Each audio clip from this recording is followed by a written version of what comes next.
Кога не сте вкарвали 3 гола?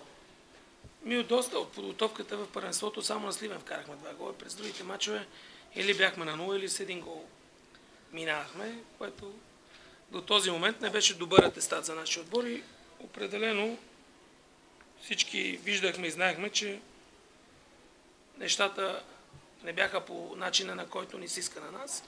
Радвам се, че вчера все пак също един от водещите отбори в първенството и в класирането и в резултатите, мисля, че успяхме да бъдем максимално концентрирани, мобилизирани и да постигнем 3 гола. Аз мисля, че в хода на матча нямаше да изненада, ако бяхме отбелязали и 5-6, защото създадахме по мои груби изчисления поне още 6 чисти положения. През седмицата Тодор Батков се така леко подигра с Черноморец, като каза това отборче. Ти в ден преди матча каза, че си сигурен, че няма да загубиш този матч. Независимо от силния старт на Черноморец, и футболната ни общественост, пък и футболните ни специалисти все още не могат да приемат този отбор, че ще играе някаква съществена роля в първенството. Защо? Значи аз не съм на мнение, че са отборче. В никой случай нито съм адвокат, нито мога да бъда съюзник на който иде, но според мен Черноморец направиха един сериозен скок в представянето си през тази година. Първо в селекцията, после при всяко положение в организацията и определено и видно е, че са фактор в нашето първенство, такъв какъвто не бяха през миналата година.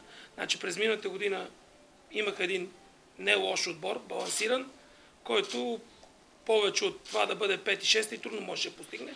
Сега, предвид на огромния бюджет, за мен огромен, веднага казвам една дума и нереален, с риск някой да ми се обиди, предвид, пак казвам, на това, което е в нашето общество и в нашата действителност, нормално е отбора на Черноморец да представлява много по-добър отбор, нормално е отбора на Черноморец да има много по-високи цели и е нормално това, което го иска, по някакъв начин да го постига. Започнаха силно и убедително.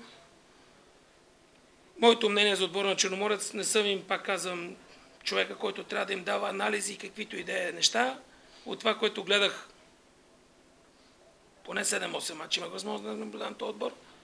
Много голяма дисциплина в играта, което трябва да се отдаде заслуженето. Много голяма дисциплина. Мисля, че един от най-дисциплинираните отбори в нашото първенство. Знае какво да прави, знае как да се подреди по терена, знае какво иска да играе. Сега, за качество на изпълнителите му, за качество на отбора няма да дам оценки и анализи. Но мисля, че с много дисциплина имаха едно добро ниво в началото. Сега забуксуваха, но аз го казах и преди това. След пак да се повторя, мисля, че в България всички отбори имаха силни моменти и слаби моменти. Значи въпрос на това колко ще се измъкне в слабите моменти и какво ще натрупа в силните си моменти, ще дойде до крайното класиране. Ако сме честни, преди кръг 2, аз съм убеден, че всички нас ни отписваха и ни смятаха, че този сезон е загубен.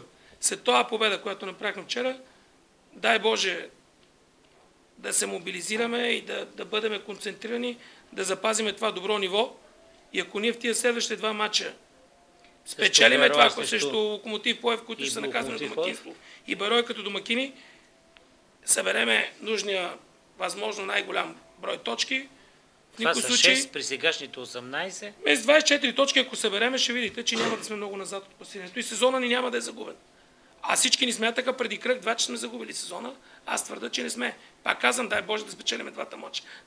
Аз ще се успокоя, като видя колко са ни точките накрая.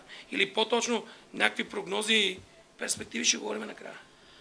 Обикновено ние обичаме да се сравняваме, а затова има статистика. 13-ти фатален кръг. Аз си направих труда да извада предишното класиране на сезон 2008-2009 на Славия. Значи, и тогава в момента ти имаш 5 победи, 3 равни и 5 загуби. Голът ти разлика е 11 на 14. Не, аз Славия, пак ти казвам. Да, ти и Славия. Да. Славия. Ти със Славия. Ти със Славия, даже. Славия с Стевица Козмановски през изминалия сезон е имал 5 победи, 2 равни и 6 загуби, 17 на 15 гола разлики, 17 точки. Една точка имаш предимство. След 13-тия кръг. срещу така наречените грандове. С Левски имаш загуба и той има загуба, с ЦСКА имаш загуба и той има загуба, с Литекс и той има загуба и ти имаш загуба, с Локомотив София ти имаш равен, той има победа с 1-0, Благо Георгиев. Доволен ли си от това, което показва отбори, това, което виждат привържените на Славия? Значи първо аз искам да ти кажа, че с никой не искам да се сравнявам и по проста причина, че нито е редно, нито е нормално да правя анализ на това, което е било преди мене. Аз мога да говоря за това, което е в момента, защото това ми е работа и това познавам. Мисля, че Славия през миналата година е понатрупала, не през последната година, през последните няколко години, е натрупала нещо, което и аз на този етап много трудно успявам да се справя. Даже в днескашната тренировка имах дълъг разговор с футболистите и почти ултимативно така и почти бих могъл да кажа с най-строг тон се опита да им кажа, че тези последни два матча за първенство и два за купата са атестата за това наистина кой и колко има место и заслужава да бъде Славия. Защо? Защото Славия и през миналата година и през тази година направи така, че да има силни мачове и слаби мачове. Не можа да поддържа едно постоянно добро ниво. Аз ще съм доволен и ще се радвам, ако последните ни мачове са значително по-добри от първите. При всяко положение видно е, че нашия старт беше най-лошия. Първите три мача не бехме в нужното игрово състояние. След това Левските би. Да, и четвъртия, да кажем инаги. Но аз там мисля, че играхме малко по-добре. Независимо, че загубихме, показа се някакво съживяване. Следващите три победи ни дадоха някакво самочувствие. Малко от малко нещата се дигнаха. Тия 4 мача не можахме да събереме точките, които искахме. Най-слабият мач за мен беше второто по време на Народна армия. Абсолютно съм убеден в това. Най-хубавото е, че най-силният сега срещу Черноморец.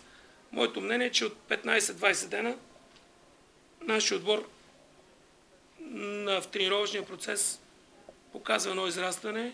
Играем доста по-добре, вървиме по-напред. За мен лично, честно да ти кажа, не е изненада вчерашната добра игра.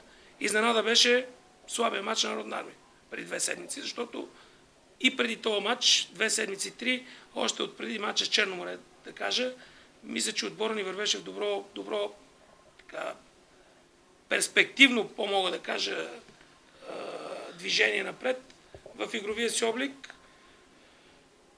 Радвам се, че пак казвам, че вчера имаше много скорост, имаше много динамика. Надявам се да я задържиме до края на сезона и затова казвам, най-неприятното за всички слависти, за ръководство и за публика, бих могъл да кажа и за мен е това, че в отбора има едно такова катушене. Добра изява, лоша изява, добра изява, лоша изява, добри два мача. Това нещо, докато не го спреме, за големи цели, за големи амбиции, не мога да се говори. Аз съм 100% убеден, че всичко, което трябва да се направи от нас, от тренерския състав, както ти го кажеш, дали аз ще вода мача, Асен Букарев, Диан Ангелов, Огнян Макавеев, Валю Захарев, това не е тренерски щаб, всичките, които сме там, ще се бориме най-много и ще искаме това да направим, да се вкара един стабилитет, изявите на всеки един играч отделно, на всяко едно звено като звено и на целият отбор като цяло, да имате една стабилизация и такова слабо представяне да няма. Или когато е слабо, да не тежи на хората и на публиката да гледат. Да гледа отвратително състояние на отбора, в което аз лично ти казвам, че на Народна армия второто по време седях отгоре и ме беше срам да гледам този отбор, който беше на Славия. Къса резервна скамейка и много контузии. Целите остават ли същите и обмислили сте вариант да жертвате купа или първенство за сметка на един от двата, за да постигнете това, което иска публиката участие в Еврото? Нищо няма да жертваме. Целите ще се покажат сами след тия 4 мача, които предстоят. Двата мача за купата и двата мача за първенство. Пак казвам, ако не успеем да натрупаме точки в първенството и да победиме в тия два мача за купата, ще гоним и двете неща.